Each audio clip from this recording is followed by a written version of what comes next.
দুর্নীতির অভিযোগ মাথায় নিয়ে ব্রিটিশ মন্ত্রিসভা ছাড়লেন টিউলিপ সিদ্দিক। ফ্ল্যাট উপহার ইস্যুতে দলের ভেতরে বাইরে ছিলেন চাপে। শেখ হাসিনা ও জয়ের বিরুদ্ধে প্লট জালিয়াতির অভিযোগে দুদকের 2 মামলা। সাবেক ডেপুটি গভর্নর এস.কে সুর কারাগারে। আগামী জুন-জুলাইয়ের মধ্যে জাতীয় নির্বাচন চায় বিএনপি। রোডম্যাপের দাবিতে আগামী মাসেই আন্দোলনে নামার পরিকল্পনা। এই বছরই জুলাই আগস্ট মধ্যেই নির্বাচন সম্ভব। জাতীয় সংসদ নির্বাচনের পূর্বে স্থানীয় সরকার নির্বাচনের কোনো প্রশ্নই নেই। আজ প্রতিবেদন জমা দেবে রাষ্ট্র সংস্কারের 4 কমিশন। আসছে 2 কক্ষের সংসদ। প্রধানমন্ত্রীর মেয়াদ নিয়ে থাকছে প্রস্তাবনা। খুঁড়িয়ে চলা শিল্প খাতে গ্যাসের দাম বৃদ্ধি মরার উপর খাড়ার ঘা। পথে বসতে হবে বলছেন অনেক উদ্যোক্তা, শঙ্কা গবেষকদেরও। এখনো পর্যটক বান্ধব হয়ে ওঠেনি কক্সবাজার সমুদ্র সৈকত। আগ্রহ নিয়ে বিদেশিদের, চারিদিকে নোংরা আবর্জনা, উৎপাতের ছড়াছড়ি। এবং বিসিবির গঠনতন্ত্র সংশোধনের প্রস্তাব বাতিলের দাবি সংগঠকদের। 3 দিনের আলটিমেটাম ঢাকা ক্রিকেট ক্লাব অর্গানাইজেশনের।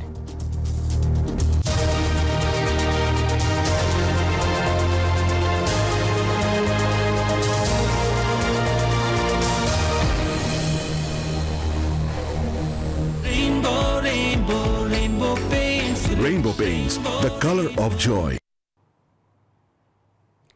স্বাগত জানাচ্ছি নিউজ 24 সংবাদে। সঙ্গে আছে আমি মাহমুদা মনি। এতক্ষণ দেখছিলেন সংবাদ শিরোনাম।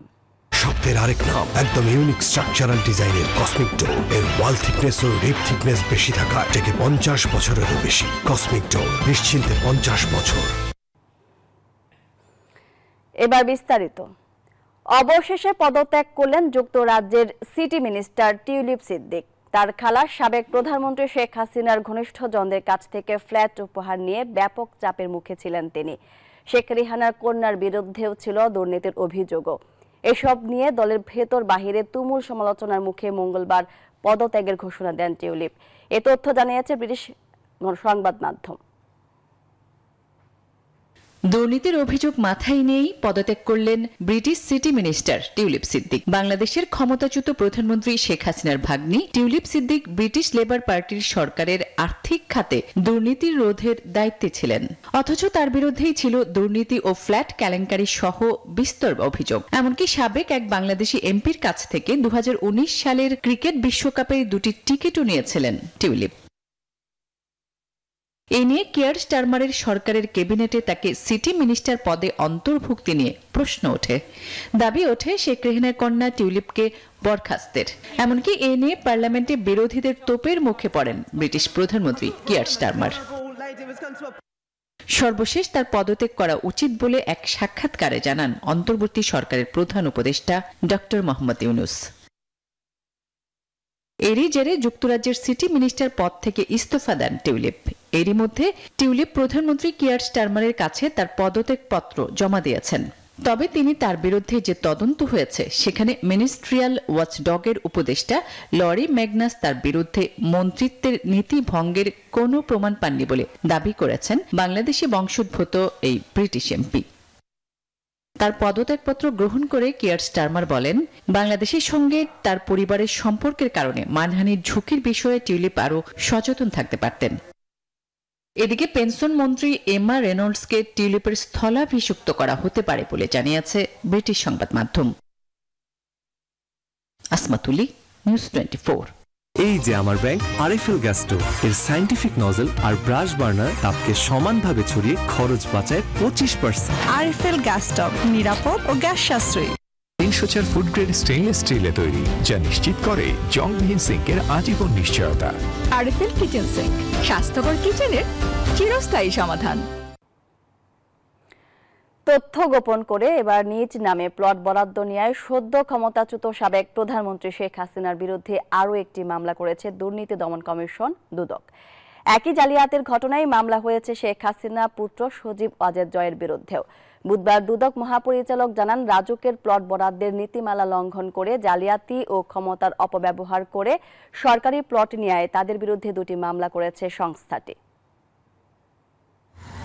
হলফনামায় তথ্য গোপন করে নিজের নামে প্লট বরাদ্দ নেয় এবার দুদকের মামলায় ফাঁসলেন গণ অভ্যুত্থানের মুখে পলাতক সাবেক প্রধানমন্ত্রী শেখ হাসিনা। রাজুকের প্লট বরাদ্দে জালিয়াতির ঘটনায় শেখ হাসিনার বিরুদ্ধে এ নিয়ে মোট 6টি মামলা করেছে দুদক।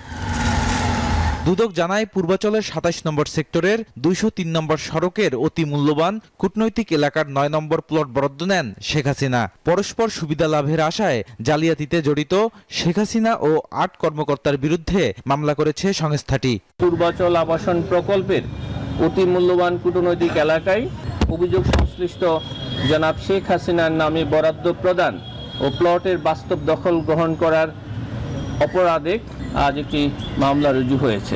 অন্যদিকে মায়ের ক্ষমতার অপব্যবহার করে একই সড়কের 15 নম্বর প্লটটি বরাদ্দ নেন হাসিনা পুত্র সজীব ওয়াজেদ জয়। এই ঘটনায় তিনি, শেখ হাসিনা সহ সংশ্লিষ্ট আরও 15 কর্মকর্তাকে আসামি করেছে দুদক।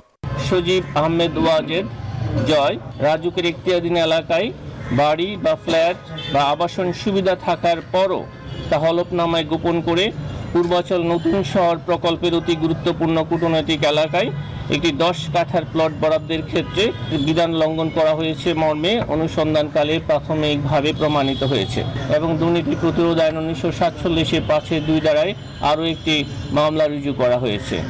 এ নিয়ে গত 3 দিনে শেখ হাসিনা ও তার পরিবারের সদস্যদের বিরুদ্ধে প্লট জালিয়াতি সংক্রান্ত 6টি মামলা করেছে দুদক। মামলার তদন্তকালে অন্য কারো সম্পৃক্ততা পেলে তারাও চার্জশিটে অন্তর্ভুক্ত হবে বলে জানিয়েছে সংস্থাটি। বদরুল আলম শাওন, নিউজ 24, ঢাকা। রাখে নিরাপদ এর স্কিন কোটেড ইনসুলেশন সম্পূর্ণ ফায়ার রিটার্ডেন্ট, তাই বিজলি কেবলস নিজেই নিজেকে নেভায়। বিজলি কেবলস, নিরাপদ আজীবন। বাংলাদেশ ব্যাংকের সাবেক ডেপুটি গভর্নর শীতাংশু কুমার সুরকে গ্রেপ্তার করেছে দুর্নীতি দমন কমিশন দুদক। জ্ঞাত আয় বহির্ভূত সম্পদ অর্জন এবং সম্পদের তথ্য গোপনের অভিযোগে দুদকের মামলায় তাকে গ্রেপ্তার করা হয়। এই মামলায় অন্য আসামিরা হলেন এসকে সুরের স্ত্রী সুপর্ণা সুর চৌধুরী, মেয়ে নন্দিতা সুর চৌধুরী। গত বছর 23 ডিসেম্বর প্রাথমিক অনুসন্ধান প্রতিবেদনের আলোকে মামলাটি করা হয় বলে জানান দুদকের উপপরিচালক মোহাম্মদ আক্তারুল ইসলাম। কেন্দ্রীয় ব্যাংকের ডেপুটি গভর্নর থাকাকালে এসকে সুরের বিরুদ্ধে অর্থ পাচারের সহযোগিতার অভিযোগ ওঠে।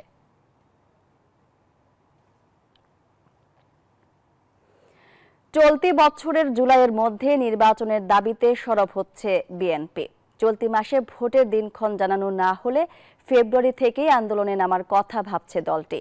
নেতারা বলছেন, দ্রুত ভোটের দাবির পাশাপাশি কর্মসূচি আসবে দ্রব্যমূল্যের ঊর্ধ্বগতি, আইন শৃঙ্খলা পরিস্থিতির অবনতি সহ জনসংশ্লিষ্ট ইস্যুতে। স্থায়ী কমিটির বৈঠক, এমনকি লিয়াজো কমিটিতে উঠেছে রাজপথে নামার প্রস্তাবনা। মারুফা রহমানের প্রতিবেদন। শুরু থেকেই সরকারকে সহযোগিতার পাশাপাশি দ্রুত নির্বাচনের দাবি জানিয়ে আসছে বিএনপি সহ বিভিন্ন রাজনৈতিক দল। সব মিলিয়ে দিন দিন যেন রাজনীতির মাঠে আরো জোরালো হচ্ছে ভোটের দাবি। কিন্তু নির্বাচনের ধারণা দিলেও এখন পর্যন্ত সুনির্দিষ্ট কোনো রোডম্যাপ দেয়নি অন্তর্বর্তী সরকার। আবশ্যকীয় সংস্কার কাজ শেষ করেই আমরা আপনাদের কাঙ্ক্ষিত নির্বাচন আয়োজন করব।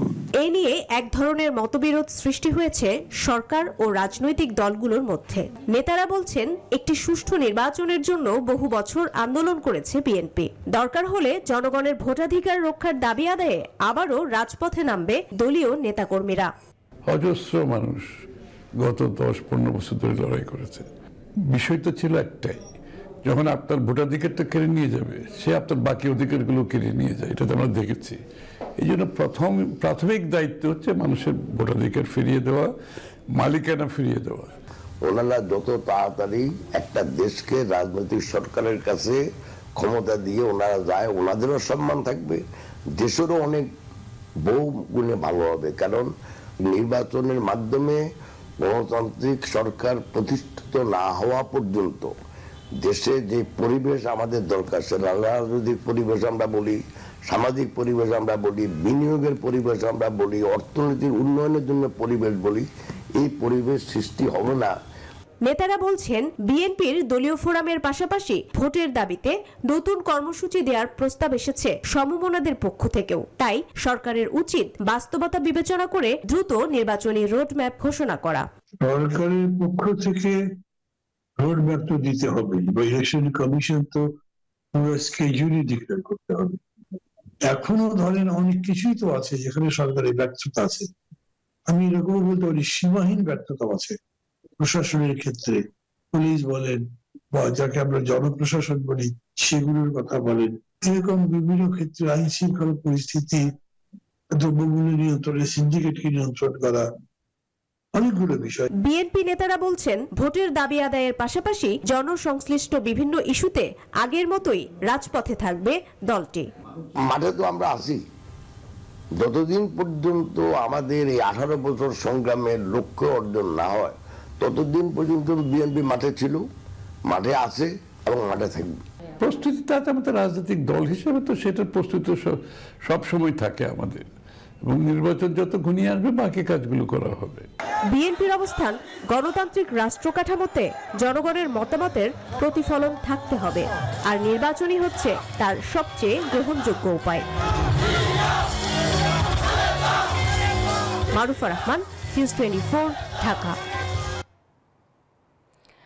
সরকার আন্তরিক হলে এ বছরের মাঝামাঝিতে জাতীয় নির্বাচন করা সম্ভব, এমন মন্তব্য করেছেন বিএনপির মহাসচিব মির্জা ফখরুল ইসলাম আলমগীর।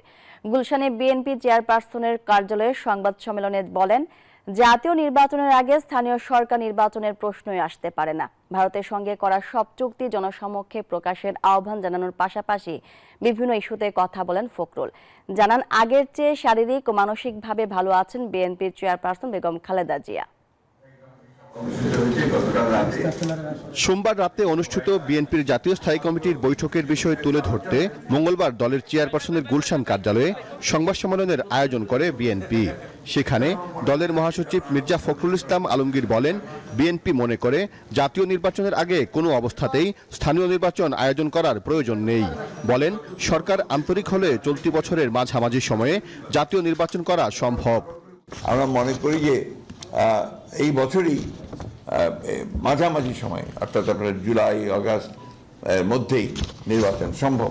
জাতীয় সংসদ নির্বাচনের পূর্বে স্থানীয় সরকার নির্বাচনের কোনো প্রশ্নই হচ্ছে না, কারণ এখন তো ফোকাসটা পুরো দেশের, পুরো জাতির হচ্ছে আপনার এই জাতীয় সংসদ নির্বাচনের উপরে। ক্রাইসিসটা ওই জায়গাতেই, গত 3টা নির্বাচন হতে পারেনি, মানুষ সেই জন্যই তারা নির্বাচনের মধ্য দিয়েই যে গণতন্ত্রের উত্তরণের যে পথ সেটাকে তারা সুগম করতে চায়।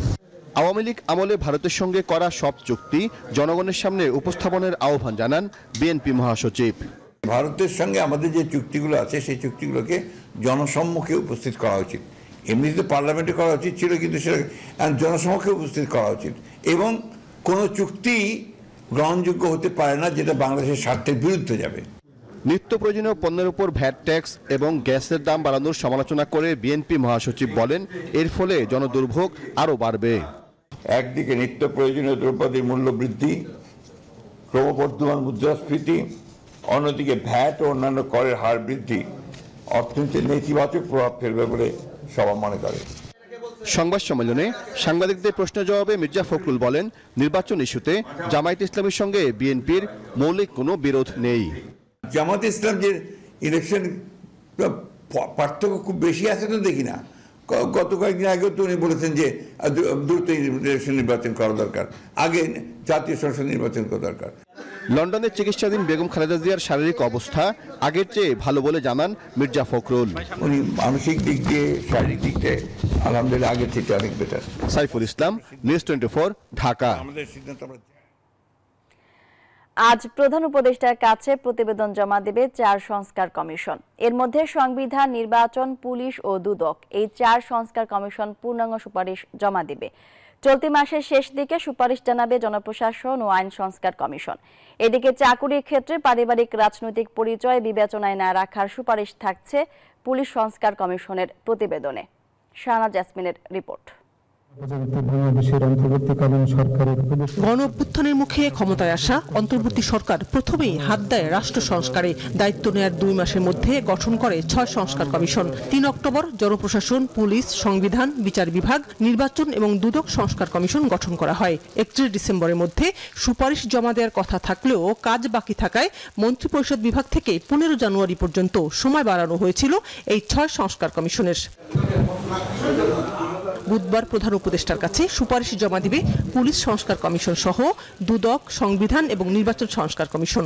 বিচার বিভাগীয় সংস্কার কমিশন এ মাসের শেষে সুপারিশ দিবেন। জনপ্রশাসন সচিব জানিয়েছেন, আগামীকাল প্রধান উপদেষ্টার কাছে সুপারিশের কিছু অংশ জমা দিবেন তারা। 15 তারিখে একটা আমাদের যে পার্ট রিপোর্ট দাখিল হবে, আর যে নির্দিষ্ট টাইমে সেই সময় আমাদের সবাই মিলে পুরো রিপোর্টটা দাখিল করা হবে। এই মাসের মধ্যেই শেষের দিকেই হবে। ওখানে দাখিল হলেই এগুলো সবাই জানবে, এটা পাবলিক ডকুমেন্ট। পুলিশ সংস্কার কমিশন সদস্য আবু মমতাজ সাদউদ্দিন আহমেদ জানান, যোগ্যতা থাকা সত্ত্বেও শুধুমাত্র পারিবারিক রাজনৈতিক পরিচয়ের কারণে অনেক মেধাবীরা চাকরি থেকে বঞ্চিত হন। এমন তথ্য এসেছে সংস্কার কমিশনের কাছে। এই চর্চা বন্ধ করতে চায় কমিশন। রাজনৈতিক সম্পৃক্ততা বা অনেকগুলো বিষয় এখানে ইনভলভ আছে, যে কারণে আমাদের অনেক সময় অনেক নিরপেক্ষ, অনেক নিরপরাধ লোকও ওটার একটা শিকার হয়ে যায়। ফলে মেধা থাকা সত্ত্বেও অনেক সময় চাকরি টাকরি পায় না। এই জায়গায় আমাদের কমিশনের একটা অবজারভেশন আছে, কেউ যদি চাকরি পেয়ে তার মেধা থাকে, সেটাতে মেধার যথেচ্ছ ব্যবহার এখানে হয়। মেধাবীদের চাকরির জন্য পুলিশ ভেরিফিকেশনে শুধুমাত্র এনআইডি কার্ডই হোক পরিচয়ের মাপকাঠি, এমন প্রস্তাব থাকছে কমিশনের। ন্যাশনাল আইডিটাকে আমরা ক্রাইটেরিয়া ধরি, ন্যাশনাল আইডিটা যেহেতু এটা ওয়েল কানেক্টেড, তাহলে কিন্তু আমাদের অনেক কিছু ইনকোয়ারির স্টেপ কিন্তু কমে যায়। ফলে মানুষ কিন্তু একটু সার্ভিস পেতে পারে, একটু বেটার সার্ভিস। 6 সংস্কার কমিশন ছাড়াও 18 নভেম্বর গণমাধ্যম সহ স্থানীয় সরকার, শ্রম, স্বাস্থ্য এবং নারী বিষয়ক সংস্কার কমিশন গঠিত হয়। ফেব্রুয়ারি 17 তারিখ এই 5 কমিশনের সুপারিশ জমা দেওয়ার কথা রয়েছে। রাষ্ট্র সংস্কারে সরকার গঠিত প্রথম দিকের 6 সংস্কার কমিশনের মধ্যে 4 কমিশন আগামীকাল প্রধান উপদেষ্টার কাছে তাদের সুপারিশ জমা দিবেন। জনপ্রশাসন এবং বিচার বিভাগীয় সংস্কার কমিশন এই মাসের শেষের দিকে তাদের সুপারিশ জমা দিবেন প্রধান উপদেষ্টার কাছে। রাষ্ট্র সংস্কারের জন্য স্বল্প এবং দীর্ঘমেয়াদী সুপারিশ করেছে কমিশনগুলো, যা নিয়ে অন্তর্বর্তী সরকার পরবর্তীতে রাজনৈতিক দলগুলোর সাথে আলোচনা করবেন। সচিবালয় থেকে সানাজি ইয়াসমিন, নিউজ 24। দ্বিকক্ষ বিশিষ্ট সংসদের প্রস্তাব করতে যাচ্ছে সংবিধান সংস্কার কমিশন, যেখানে সংসদের নিম্ন কক্ষে 350 জায়গায় আসন হবে 400, যার মধ্যে 100 আসন নারীদের জন্য, আর উচ্চ কক্ষে থাকবে 105 আসন। সংস্কার কমিশনের প্রধান বলছেন, ফ্যাসিজম যাতে আর ফিরে না আসে সেজন্য বেশ কিছু সুপারিশ করবে কমিশন। অন্যদিকে তত্ত্বাবধায়ক সরকারের অধীনে নির্বাচনের পাশাপাশি ইসির ক্ষমতা বাড়াতে চায় নির্বাচন ব্যবস্থা সংস্কার কমিশন। আজ সংবিধান ও নির্বাচন ব্যবস্থা সংস্কার কমিশনের পাশাপাশি প্রধান উপদেষ্টার কাছে প্রতিবেদন জমা দেবে দুদক সংস্কার কমিশনও। স্বাধীনতার পর থেকে এক কক্ষ বিশিষ্ট দেশের জাতীয় সংসদ, বর্তমান সংবিধান অনুযায়ী সংসদে মোট আসন 350টি, যার মধ্যে 50টি আসন নারীদের জন্য সংরক্ষিত। ছাত্র জনতার গণ অভ্যুত্থানে ফ্যাসিস্ট পতনের মধ্য দিয়ে বদলাচ্ছে নতুন বাংলাদেশ। এবার দ্বিকক্ষ বিশিষ্ট সংসদের প্রস্তাব করতে যাচ্ছে সংবিধান সংস্কার কমিশন, যেখানে মোট আসন হবে 505। নিম্নকক্ষে 300 জায়গায় হবে 400 আসন, যার মধ্যে সরাসরি ভোটে নির্বাচিত নারীদের জন্য 100 আসন, আর উচ্চকক্ষে 100 আসনে সারা দেশের দলগুলোর মোট ভোটের আনুপাতিক হারে প্রতিনিধি নির্বাচিত হবে। উচ্চকক্ষের বাকি 5 আসন থাকবে রাষ্ট্রপতির হাতে। ক্ষমতার এককেন্দ্রীকরণ রোধ করার জন্য যা যা করা দরকার, প্রধানমন্ত্রীর হাতে যে ক্ষমতাটা কেন্দ্রীভূত হয়, সেই তার সঙ্গত কারণেই তার বড় রকমের অপপ্রয়োগ ঘটেছে। একটা অপপ্রয়োগ না, কারণ হচ্ছে প্রধানমন্ত্রী হিসেবে শেখ হাসিনা তাই চাইছিলেন। আমাদের যে সমস্ত সুপারিশ থাকবে তার একটা অন্যতম কেন্দ্রবিন্দু হচ্ছে যাতে ক্ষমতা একজনের হাতে না যায়। এছাড়া সংবিধানের মূলনীতিতেও পরিবর্তনের সুপারিশ করতে যাচ্ছে সংস্কার কমিশন। সাম্য, মানবিক মর্যাদা ও সামাজিক সুবিচার, এই তিনটিকে সংবিধানের মূলনীতি করার সুপারিশ থাকতে পারে।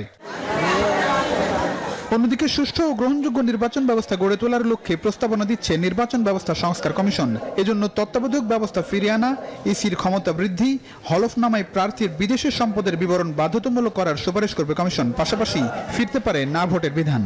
আমাদের অতীতের যে 12টি নির্বাচন হয়েছে, তার মধ্যে 4টি নির্বাচন হয়েছে নির্দলীয় তত্ত্বাবধায়ক সরকারের অধীনে, এবং এই 4টি নির্বাচনে কিন্তু গ্রহণযোগ্যতা পেয়েছে। তো আমাদের যদি নির্বাচন সুষ্ঠু করতে হয় আমাদের অভিজ্ঞতার অনুযায়ী, তাহলে নির্বাচনকালীন একটা নিরপেক্ষ সরকার থাকাটা বাঞ্ছনীয়।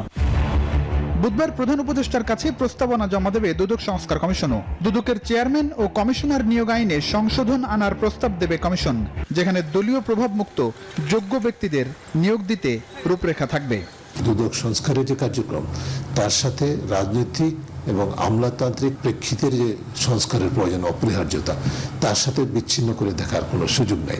ঘোষণা অনুযায়ী এসব প্রস্তাবনা নিয়ে রাজনৈতিক দলগুলোর সঙ্গে আলোচনায় বসবে অন্তর্বর্তী সরকার, আর তাদের ঐক্যমতের ভিত্তিতেই বাস্তবায়ন হবে বহুল কাঙ্ক্ষিত সংস্কার প্রস্তাব।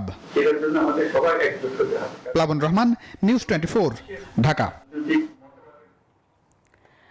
আজ ঘোষণা হচ্ছে না জুলাই ঘোষণাপত্র।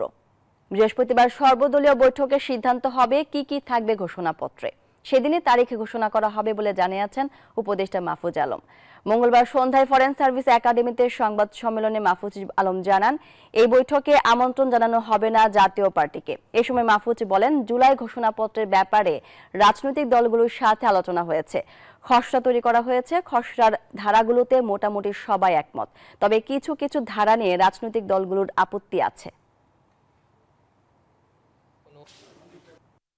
আগামী পরশু বৃহস্পতিবার এই বৈঠকের ভিতর দিয়ে একটা ঐকমত্যের ভিত্তিতে একটি দলিল প্রণীত হবে এবং সেদিনেই আমরা কবে ঘোষণাপত্রটি জারি করব এবং সরকার কিভাবে ঘোষণাপত্রটি জারি করার ক্ষেত্রে ভূমিকা রাখবে তা স্পষ্ট হবে এবং সকল রাজনৈতিক দল এবং পক্ষের মতামত নিয়ে ঐকমত্যের ভিত্তিতে এই ঘোষণাপত্রটি প্রচারিত এবং ঘোষিত হবে। দ্বিগুণ হচ্ছে শিল্প খাতে গ্যাসের দাম। এরই মধ্যে নতুন দরের নীতিগত অনুমোদন দিয়েছে অন্তর্বর্তী সরকারের জ্বালানি বিভাগ।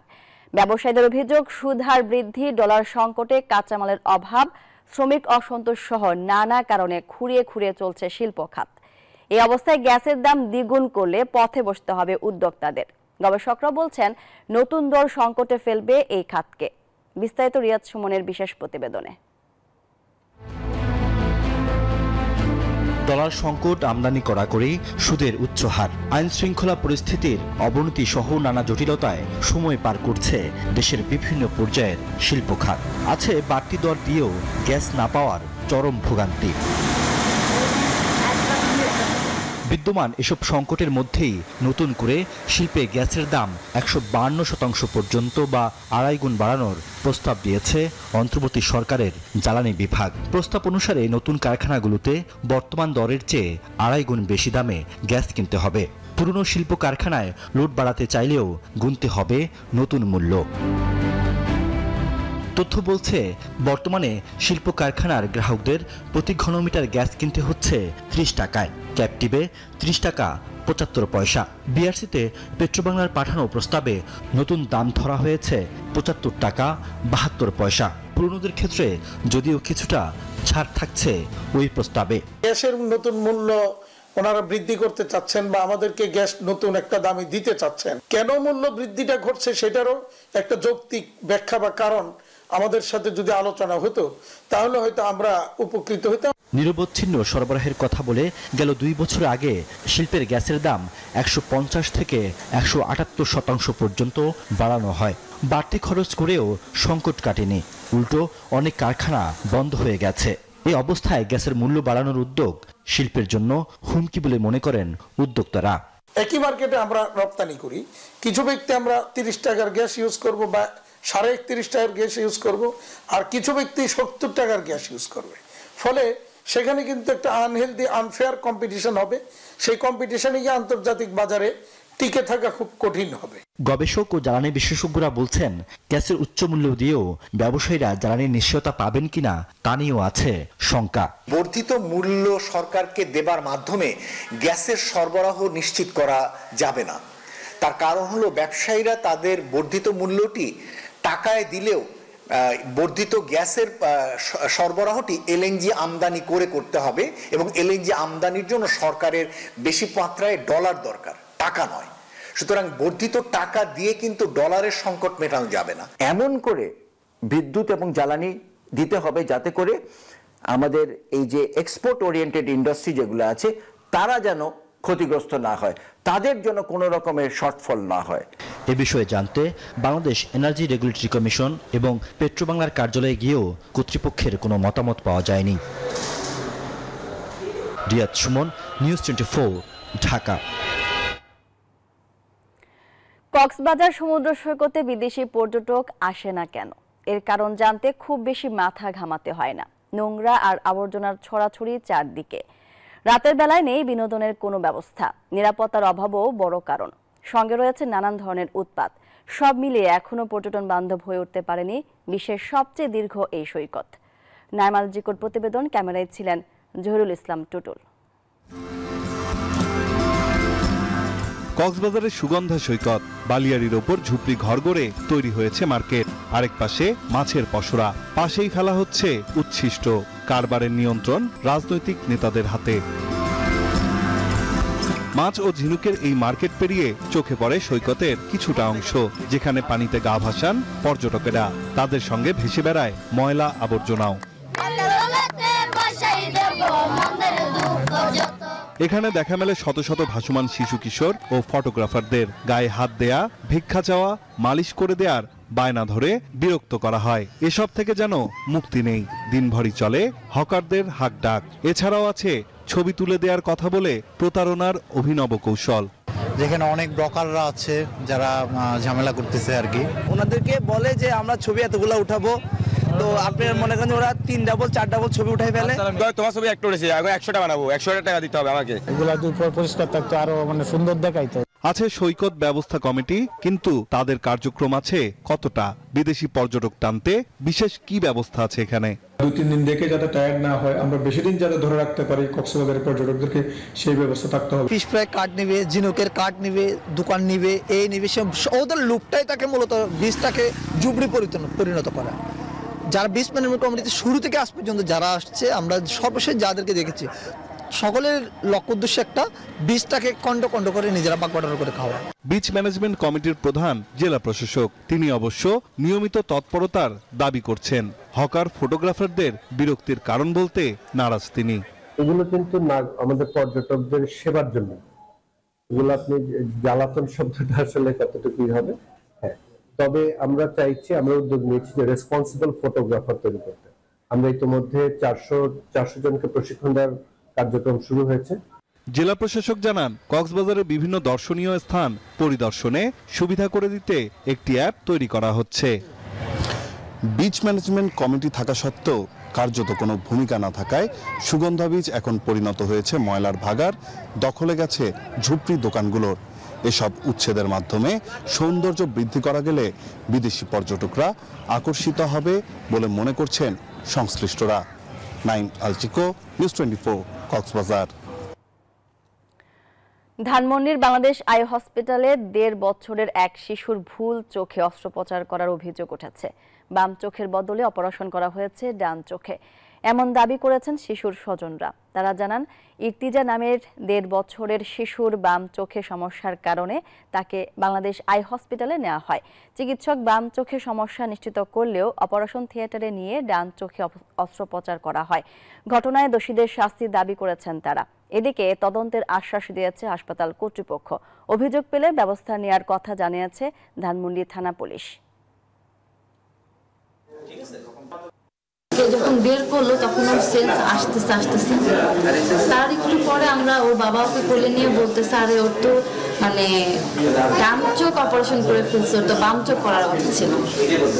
এবং ততক্ষণে ম্যাডাম আমাদেরকে প্রেসক্রিপশন লিখে দেখে আমাদেরকে বিদায় করে দিচ্ছে। আমরা 999-এ একটা অভিযোগ পাই যে আই হাসপাতালে একটা অপারেশন সংক্রান্ত সমস্যা তৈরি হয়েছে। সেই সমস্যার বিষয়ে জানার জন্য আমরা এখানে আসে এক বাচ্চার অপারেশন হয়েছে, তার বাবা যদি এই ব্যাপারে কোনো কমপ্লেন করে, কোনো অভিযোগ দেয়, তাহলে আমরা আইনানুগ ব্যবস্থা নেব।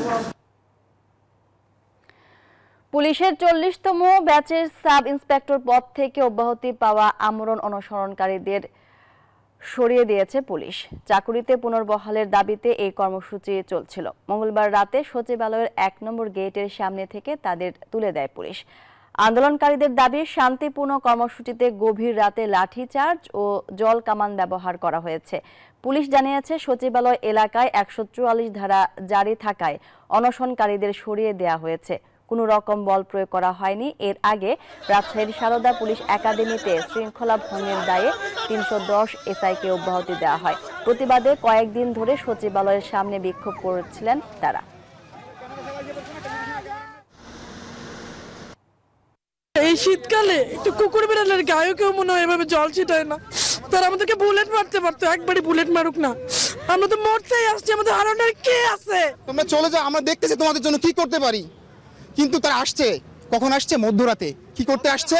আমাদের গায়ে এই শীতের কনকনে রাতে আমাদের গায়ে পানি ঢালার জন্য। সচিবালয়ের সামনের যে রাস্তাটা, এটা পুরোটাই একটা প্রোটেক্টিভ এরিয়া, এখানে 144 জারি করা আছে সবসময়।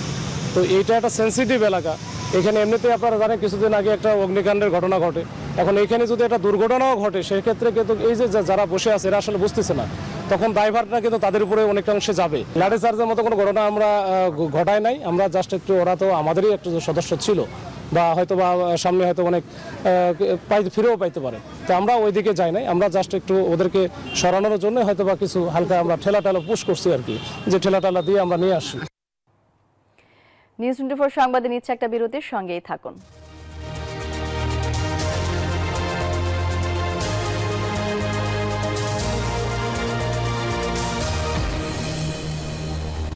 নুডলস খান নাই? তাহলে তো নুডলসই খান নাই। নুডলস খান নাই তো নুডলসই খান নাই।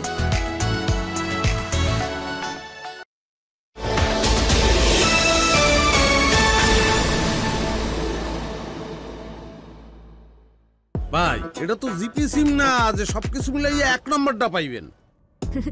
একের মধ্যে অনেক, গ্রামীণ ফোনের 1 নম্বর প্ল্যান। মায়েদের পরামর্শ, Parachute baby, Parachute baby, Parachute just for baby. Parachute just for baby lotion. প্যারাশুটের আস্থায় তৈরি, অ্যালার্জি পরীক্ষিত ও 100% নিরাপদ, ত্বকের আর্দ্রতা বজায় রাখে 24 ঘন্টা পর্যন্ত। Parachute baby, Parachute baby, Parachute just for baby. মা করছি রান্না, খেলাধুলা আর না, চল গিয়ে দেখি মা রাঁধছে কি। ও নুডলস, হ্যাঁ কোকোলা নুডলস। তৈরি নিমিষে, ঝটপট সহজে, ঝামেলা নেই কোনো, খেতে মজাদার। Kokola noodles, Kokola noodles. চুলকে রুক্ষ ও দুর্বল করে তোলা কেমিক্যাল পণ্যকে আমার চুল বলেছে না। প্যারাশুট ন্যাচারালি শ্যাম্পুকে আমার চুল বলেছে হ্যাঁ। এটি কোকোনাট মিল্ক প্রোটিন এবং অ্যালোভেরার প্রাকৃতিক গুণ সমৃদ্ধ, দেয় নজর কাড়া, সিল্কি ও মজবুত চুল। নতুন প্যারাশুট ন্যাচারালি শ্যাম্পু।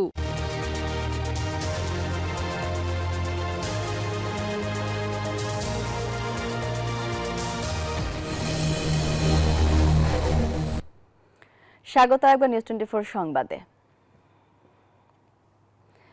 পৌষের কাঁপুনি শেষে এবার শুরু হলো মাঘ মাস, বয়ে যাচ্ছে তীব্র হিমেল বাতাস। আরো জানাতে পঞ্চগড় থেকে যুক্ত হচ্ছেন সহকর্মী সরকার হায়দার। হায়দার, পঞ্চগড়ের শীতের তীব্রতা কেমন, তাপমাত্রা কত ডিগ্রিতে নেমেছে জানাবেন।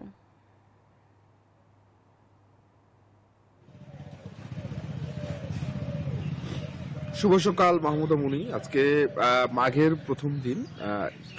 কয়েকদিন আগেও কিন্তু আমরা লাইভে বলেছিলাম যে আবহাওয়া অফিস আমাদেরকে জানিয়েছে যে মাঘের শুরুতেই কিন্তু এক ধরনের তীব্র শীত অনুভূত হতে পারে পঞ্চগড়ে, কারণ মাঘে কিন্তু বাঘেও কাঁপে, এরকম একটা জনশ্রুতিও রয়েছে আর কি এই মাঘের শীত নিয়ে। আজকের যে পরিস্থিতি আমরা দেখতে পাচ্ছি তাতে কিন্তু কুয়াশায় আবৃত হয়ে আছে পঞ্চগড়ের সবকিছু, এবং শীতের যে তীব্রতা সেটা কিন্তু বেড়ে গেছে। আবার কিন্তু মৃদু শৈত্যপ্রবাহ আজকের থেকে শুরু হয়েছে। আজকে তেঁতুলিয়া আবহাওয়া অফিস সকাল 6টায় তাপমাত্রা নির্ণয় করেছে 9.5 ডিগ্রি সেলসিয়াস, এবং আবহাওয়া অফিস আমাদেরকে যেটা জানিয়েছে যে মাঘ মাসে কিন্তু শীতের তীব্রতা আরো বাড়তে পারে এবং মাঝারি এবং তীব্র শৈত্যপ্রবাহ কিন্তু আসতে পারে। এই মাস জুড়ে থাকতে পারে শীতের দাপট। আমরা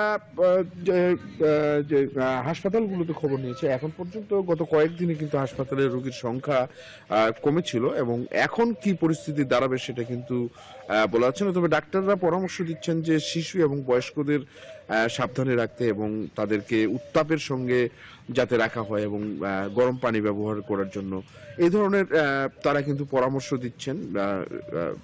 দিচ্ছেন। এবং আমরা যেটা জেনেছি আবহাওয়া অফিস আমাদেরকে বলছে যে হিমালয়ের যে হিমবায়ু সেটার প্রভাব কিন্তু থাকবে, সেটার প্রভাবে কিন্তু ঠান্ডার যে তীব্রতাটা সেটা বেরবে। আমাদেরকে স্থানীয়রা জানাচ্ছেন যে গত রাতে কিন্তু প্রচন্ড ঠান্ডা অনুভূত হয়েছে এবং মানুষকে কিন্তু আগের মতোই 3-4টা কাপড় কিন্তু পরতে হতে পারে। তো এই ছিল আমার কাছে সর্বশেষ। আমরা ফিরে যাচ্ছি স্টুডিওতে। মনি, আপনার কাছে। মনি। হায়দার, আপনাকে ধন্যবাদ।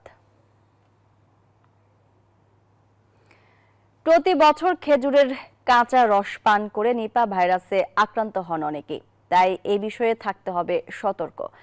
আরো জানাতে কুষ্টিয়া থেকে যুক্ত হচ্ছেন সহকর্মী মাহতাব উদ্দিন লালন। মাহতাব, কুষ্টিয়ায় এবার কি কেউ নিপা ভাইরাসে আক্রান্ত হয়েছেন, আর এই বিষয়ে সচেতনতা বাড়াতে কি কি পদক্ষেপ রয়েছে জানাবেন।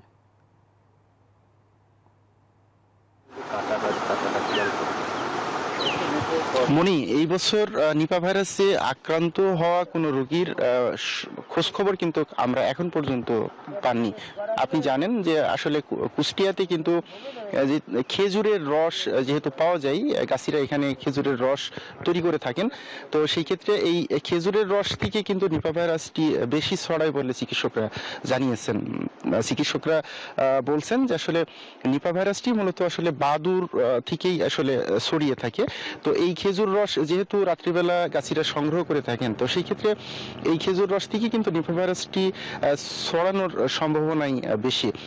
আমি এখানকার গাছিদের সাথে কথা বলেছিলাম, গাছিরা যেটি বলছেন যে আসলে তারা এই নিপা ভাইরাস ব্যাপারে তারা সচেতন। তারা এই রস সংগ্রহের ক্ষেত্রে তারা এই খেজুরের গাছগুলোতে এক ধরনের বিশেষ নেট পদ্ধতি ব্যবহার করে থাকেন, যাতে বাদুর বা অন্যান্য যেসব কীট পতঙ্গ রয়েছে সেটি সরাসরি এই খেজুর রসের সাথে সম্পৃক্ত না হতে পারে। আমি এখানে এসেও গাছিদের সাথে কথা বলেছিলাম, তারা এমনটি আমাকে জানিয়েছেন। আমি একটু কথা বলতে চাই একজন গাছির সাথে।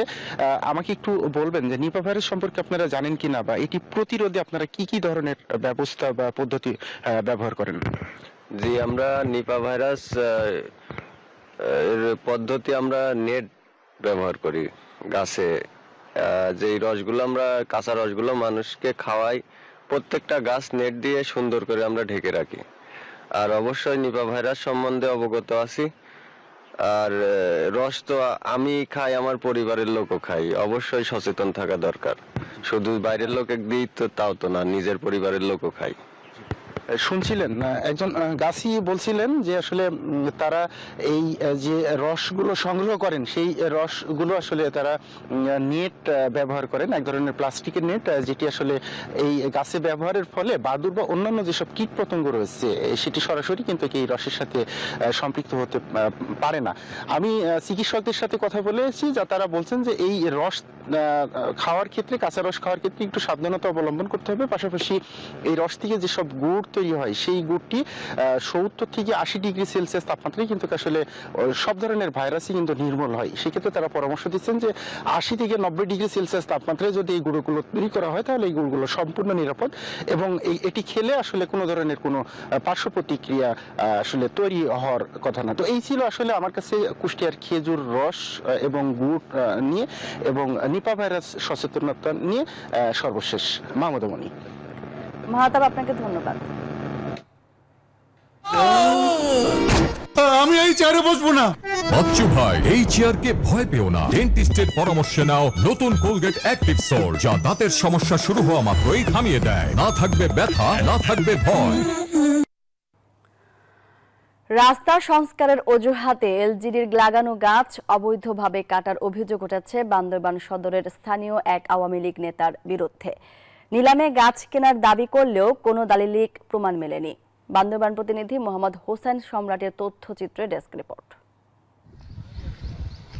বান্দরবান সদর ইউনিয়নের রেইছা গোয়ালিয়া সড়ক 10 বছর আগে এলজিইডি থেকে 9 কিলোমিটার সড়ক জুড়ে লাগানো হয় মেহগনি, সেগুন, একাশি ও রেইনট্রি সহ নানা প্রজাতির গাছ, যা এখন লাখ লাখ টাকার সম্পদ। কিন্তু স্থানীয় আওয়ামী লীগ নেতা আমানুল্লাহর কুনজরে পড়ে এসব গাছ।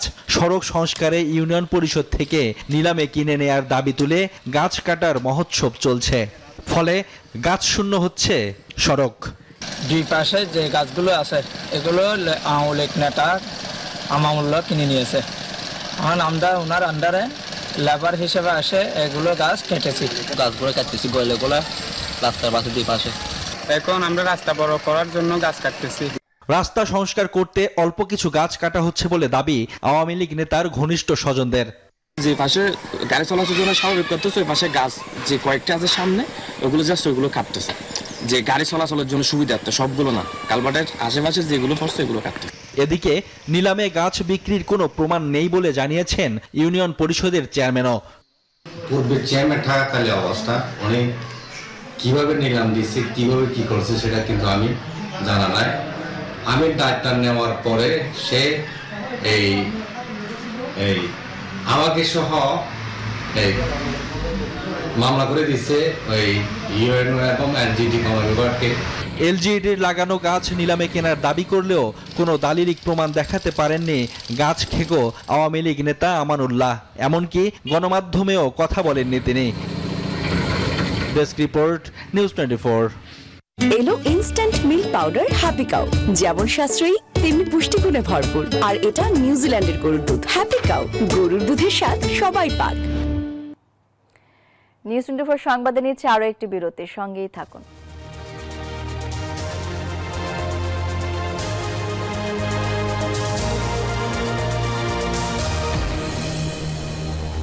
নুডলস খান নাই? তাহলে তো নুডলসই খান নাই। নুডলস খান নাই তো নুডলসই খান নাই।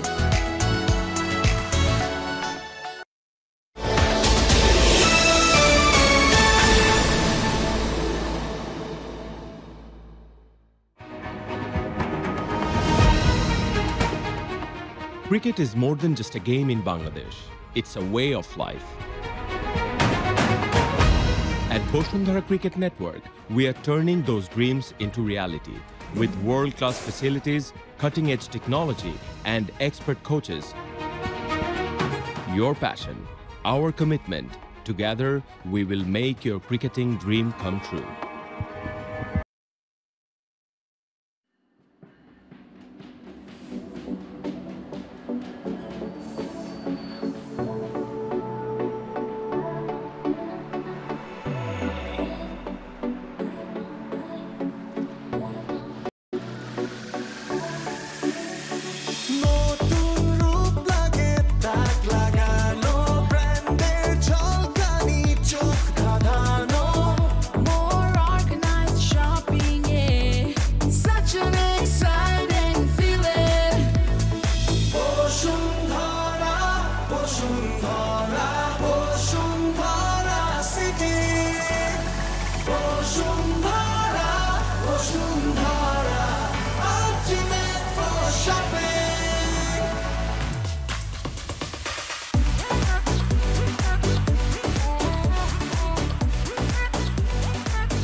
বিরতির পর আবারও স্বাগত নিউজ 24 সংবাদে।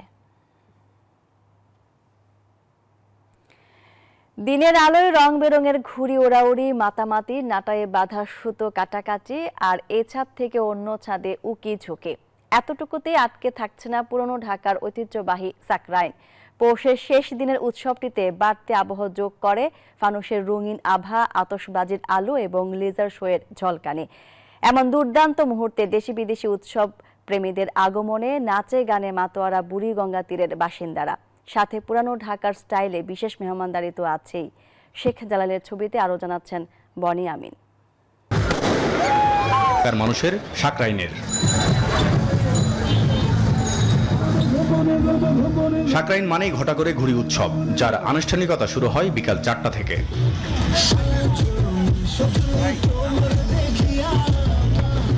সন্ধ্যার আগে ছাদে উঠি, ঘুড়ি টুড়ি উড়াই, তারপর সন্ধ্যার পর বিভিন্ন ছাদে লাইটিং, তারপর ফায়ার, এই প্রোগ্রামগুলো হয়ে থাকে। দেখতে আমার ফিলতে একটু বেটার লাগে, আমি দেখতে এনে করে থাকি, দেখতে একটু সুন্দর লাগছে। ইচ্ছে ঘুড়ি, রঙিন ঘুড়ি,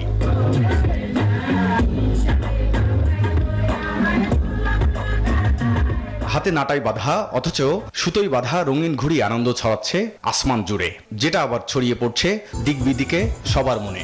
ঘুড়ির মধ্যে এটা লিখে দিত যে একটা হার্ট এঁকে ওই দিয়ে দিত, তখন ওই ঘুড়িটা উড়াতে উড়াতে আমরা ওই যেই ছাদে সুন্দর একটা মেয়ে আছে ওই ছাদে ওই ঘুড়িটা একদম গোত মারতো, তখন ওই ঘুড়িটা পেয়ে সে একটা সুন্দর হাসি দিত। সকালবেলা সবাই ফ্যামিলি বন্ধু বান্ধব মিলে সবাই মিলে ঘুড়ি উঠাই, তারপর সবাই মিলে একত্রে আসলে সবাই খুব আনন্দ করি। আমাদের এই সাকরাইন উৎসবটা এটাকে বলা হয় পৌষ সংক্রান্তি।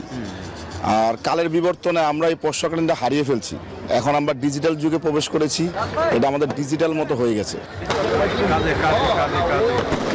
পুরান ঢাকার আজকের আকাশটা একটু আলাদা, চারদিকে আনন্দে ভরা। সাকরাইন উৎসব আসলেই রঙিন হয়ে ওঠে পুরো এলাকাটি, সে রং ছড়িয়ে পড়ে শতপ্রাণে।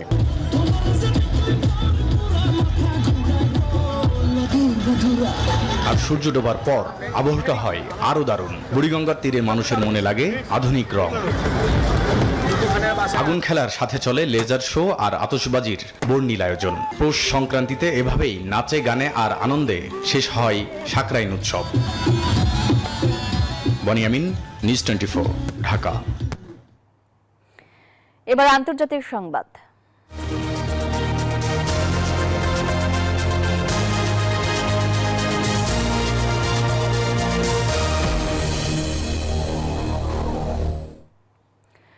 টিউলিপ সিদ্দিকের জায়গায় নতুন অর্থনীতি বিষয়ক মিনিস্টার হিসেবে লেবার পার্টির এমপি এমা রেনল্ডসকে নিয়োগ দিয়েছেন যুক্তরাজ্যের প্রধানমন্ত্রী কিয়ার স্টারমার। দুর্নীতির একাধিক অভিযোগে বাংলাদেশের তদন্ত শুরুর পর সমালোচনার মুখে মঙ্গলবার পদত্যাগ করেন টিউলিপ সিদ্দিক। ব্রিটিশ মন্ত্রিসভায় সিটি মিনিস্টার হিসেবে দায়িত্ব পালন করছিলেন তিনি। প্রধানমন্ত্রীর কাছে দেয়া পদত্যাগপত্রে সব অভিযোগ অস্বীকার করেছেন টিউলিপ।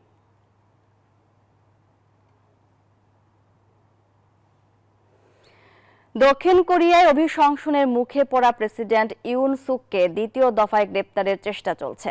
তার সরকারি বাসভবনে প্রবেশ করেছেন আইন শৃঙ্খলা বাহিনীর সদস্যরা।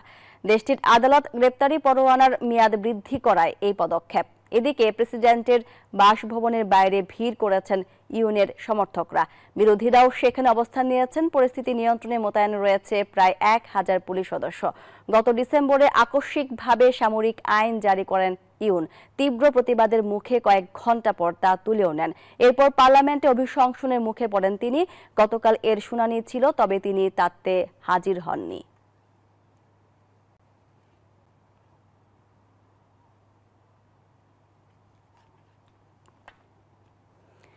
নিউজ 24 সংবাদে নিচ্ছে আরও একটি বিরতির সঙ্গেই থাকুন।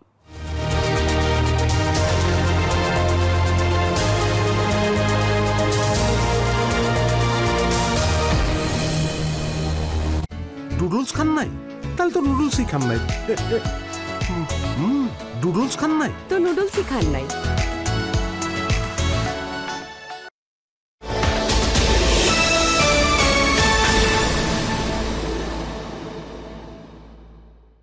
ভাই, এটা তো জিপি সিম না যে সবকিছু মিলাইয়া 1 নম্বরটা পাইবেন। একের মধ্যে অনেক, গ্রামীণ ফোনের 1 নম্বর প্ল্যান। বৌমা, বেসিন ভর্তি তো তোমার চুল, কিছু তো করো। তোমাদের সবার চুল পড়ার একটাই সমাধান, প্যারাশুট এক্সট্রা কেয়ার। বিশুদ্ধ নারকেল তেল, আমলা, অ্যালোভেরা ও মেথির সমন্বয়ে তৈরি প্যারাশুট অ্যাডভান্স এক্সট্রা কেয়ার। এর এক্সট্রা পাওয়ার চিরুনির সাহায্যে তেল চুলের গোড়ায় পৌঁছে চুল পড়া কমায়। প্যারাশুট এক্সট্রা কেয়ার কাজ করবেই করবে।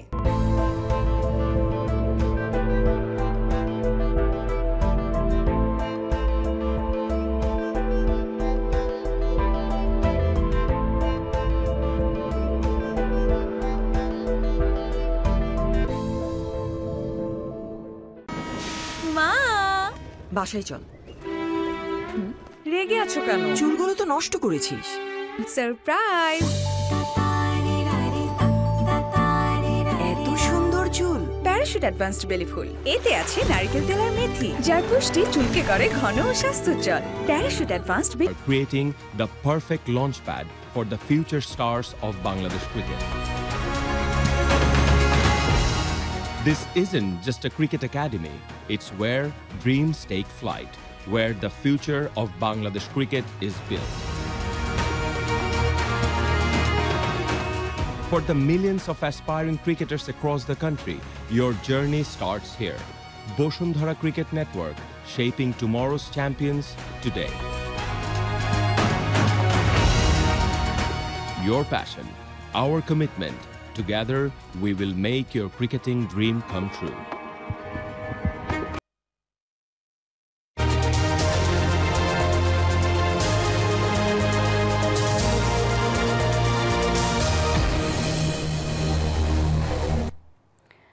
স্বাগত একবার নিউজ 24 সংবাদে।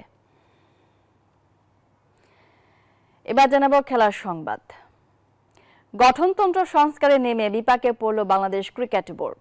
গঠনতন্ত্র সংশোধনের প্রাথমিক প্রস্তাবনা প্রত্যাহারের জন্য বিসিবিকে 3 দিনের আলটিমেটাম দিয়েছে Dhaka cricket club organisation association. তাদের দাবি মেনে নেওয়া না হলে ঢাকার সকল ধরনের ক্রিকেট বন্ধের ঘোষণা দেওয়া হয়েছে। এই সময় সংস্কার কমিটিতে পরিবর্তন চেয়েছেন সংগঠকরা। নতুন পর্ষদ নির্বাচিত হওয়ার পরই বিসিবি জানিয়েছিল গঠনতন্ত্র সংস্কারের কথা। সে সুবাদে ক্রীড়া পরিষদ থেকে শুরু করা হয়েছে সংশোধনের কাজ। কমিটির পর এবার প্রাথমিক প্রস্তাবনা নিয়েও ক্লাব সংগঠকদের বিতর্কের মুখে বিসিবি। গঠনতন্ত্র সংশোধন বিষয়ক কমিটির প্রাথমিক প্রস্তাবনায় ঢাকার ক্লাবগুলোর পরিচালক ও কাউন্সিলর সংখ্যা ব্যাপক হারে কমানো হয়েছে। আগের 25 জন পরিচালকের পদ কমে হচ্ছে 21, যেখানে বিভাগ, জেলা, ক্রীড়া পরিষদ ও ইনস্টিটিউশনারি 17 জন, আর ঢাকার ক্লাব থেকে থাকবেন 4 জন। তাতে সরকারের প্রভাব বেড়ে যাবে বোর্ডে, কমে আসবে ক্লাব সংগঠকদের। প্রস্তাবিত গঠনতন্ত্রে আমাদেরকে অপমান করা হয়েছে। এটা যদি তারা আগামী 3 দিনের ভিতরে একটি সদুত্তর না দেয়, তাহলে আমাদের সমস্ত ক্লাবগুলি কিন্তু খেলা থেকে বিরত থাকবে।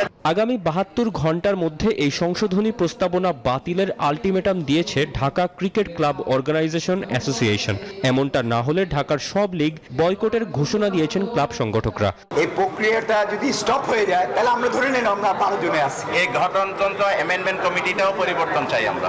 গঠনতন্ত্র সংশোধন বিষয়ক কমিটি এখনো পরিচালনা পর্ষদের কাছে প্রতিবেদন পেশ করেনি। তাই আগামী 3 দিনের মধ্যে খসড়া বাতিল করে বিসিবি সভাপতির সাথে বৈঠকে বসতে চান ঢাকার ক্লাব সংগঠকরা।